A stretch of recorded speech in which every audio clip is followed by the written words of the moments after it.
Same century that we met the Banu, Earth was facing a problem. The Earth in 2460 was overcrowded, and there were many reasons to leave and colonize new planets. The problem the UNE faced was the apprehension amongst the public. It wasn't until RSI launched an aggressive advertising campaign that the public opinion about space travel started to shift. Slowly, over the next few decades, space travel became more and more routine in the mind of the normal citizens, and many millions began emigrating to newly terraformed planets. Now, we move on to 2516 and the next great discovery for humanity.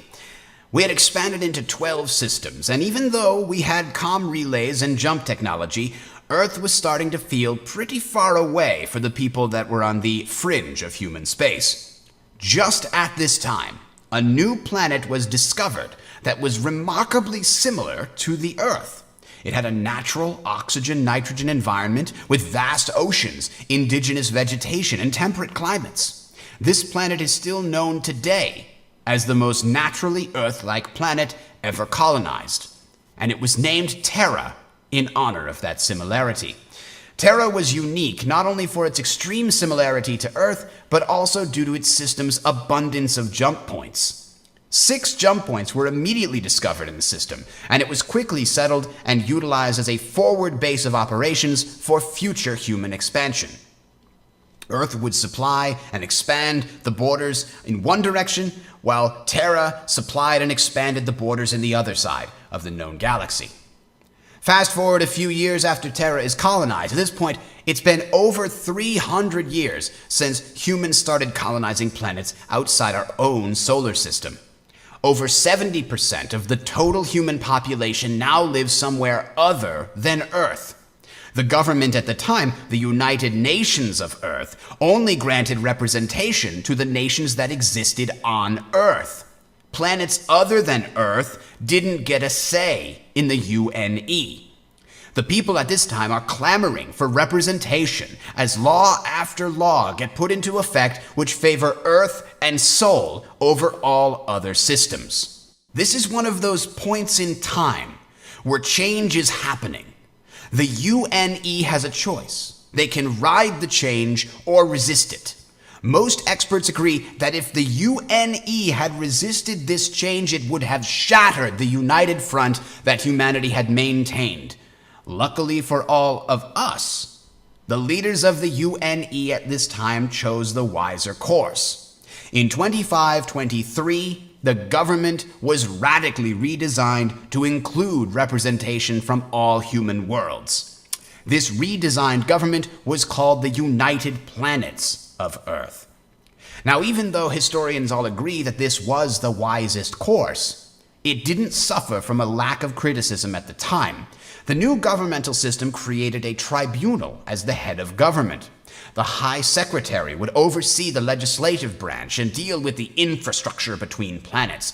The High General would oversee the military for defense against external threats, and the High Advocate would oversee law enforcement and the judicial branch.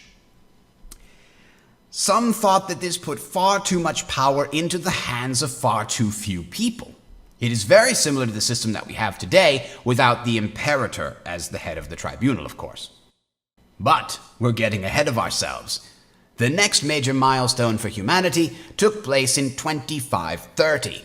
In keeping with our fantastic record for diplomatic relations, we encountered yet another new alien race in a most unfortunate manner. The feeling at this time was one of expand as fast as possible. Human corporations were making enormous sums of money by terraforming planets and selling them off to colonists. Of course, the corporations fought over the best worlds, and if you waited too long, someone else would come along, drop in, and steal your claim. This is precisely the environment that causes corporations to cut corners, and Gaia Planet Services has gone down in history for this very facet of their corporate culture. GPS attempted to terraform a planet without authorization. They didn't even do any rudimentary scans to determine if there was life already on the planet. Well, it turns out that not only was there life, but there was intelligent life. a spacefaring race we now know as the Xi'an, were there already, and they called for backup. When the Xi'an warships arrived, they captured the 276 members of the initial terraforming crew. Luckily for us, the Xi'an are not hot-tempered. They took this affront with dignity. They released the foreman, Charles Baxter, as a sign of good faith. He explained the situation to the UPE, and they sent a delegation to negotiate with the Xi'an. It took 15 days to work out a communications method, then another 42 days for the negotiation itself.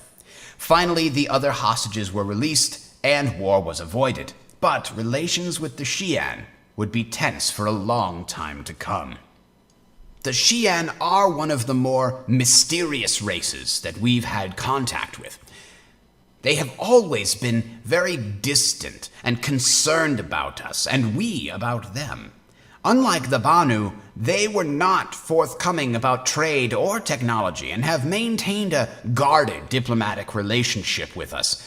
They are on par with us technology-wise, we hope, and perhaps maybe a little more advanced. This capability for mutual destruction is perhaps the only thing that has prevented a war from ever breaking out between us. The Xi'an themselves are fairly remarkable. They have an absolute hereditary monarchy, with the title of emperor passing down through the family line. Now, the other extremely unusual facet of the Xi'an is that they can live for centuries. In fact, the current Xi'an emperor, Emperor Krei, has been the ruler for almost as long as we've known that the Xi'an existed. He still remembers our behavior during the dark period of the UEE. This allows the Xi'an to think in terms of decades instead of years. Now, those of you who have ever looked at a star map will know that Xi'an territory is in the eastern section of the galaxy, near Terra, and this was essentially as far as we could expand in that direction. We were still unchallenged to the west of Earth, however, and continued to expand in that direction. That would change in 2541, when we first discovered the Tevarin in what is known today as the Elysium system. Would this finally be the moment when our disastrous first contact streak would be broken? Unfortunately not. But the good news here is that it wasn't our fault this time. The Tevarin were about 100 years behind us in technology and had just started colonizing other systems. They adhered to a rigid warrior ethos, honoring duty and fealty as virtues. That is not to say that they were a bloodthirsty race, but simply honored the art of combat. Unfortunately, those traits which they valued most highly were the traits which would be the ruin of their civilization. We reached out to them in an attempt to bring them into the UPE, offering technology and trade as benefits. They were not interested in diplomatic relations. What they were interested in was our systems, and their preferred method of acquisition was through conquest. And so it was in 2541 that the First Tevarin War began. Though they were technologically inferior by about a century, they more than made up for this in strategic brilliance and in endurance, causing the war to last over 4 years. It is agreed among historians that the major turning point in the war was the Battle of Idris IV, in which a bright young officer, Ivar Messer, maneuvered a large Tevarin fleet into a trap and massacred them. For those of you wondering, yes, this is the Ivar Messer. This was the success which catapulted him into the public consciousness. His stunning victory was used by the military to improve morale, and they molded him into the face of the war effort. He was a war hero, and they made sure everyone in the United Planets of Earth knew it. And so, in 2546, the war finally ends when Messer, now promoted to commander, brings the captured Tevarin leader to the UPE Senate floor. The United Planets of Earth evict the Tevarin from their homeworld on Elysium 4 and terraform it for human settlement. Messer's enormous popularity and seeming humility allow him an easy ascension to the office of High General. Shortly after he arrives, however, his ambition becomes clear to those who are paying attention. His charismatic charm wins over the public, and so when he proposes that the tribunal is responsible for the length of the war, people believe him. His argument was that the three-leader system prevented the UPE from moving as swiftly and decisively as was needed to end the war sooner.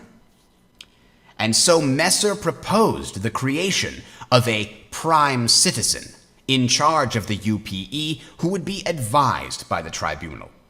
With the war over, however, he needed to find a reason for this change. The Xi'an threat was his reason. The public still had a considerable level of concern over the Xi'an. Nobody knew their real capabilities. They refused to share technology. Our relationship with them simply hadn't been as friendly or as prosperous as with the Banu. Messer used his popularity and charm to expand this concern into outright fear. He argued that having a prime citizen was essential in the event of a Xi'an invasion. He was, of course, honored and humbled to be chosen as the first prime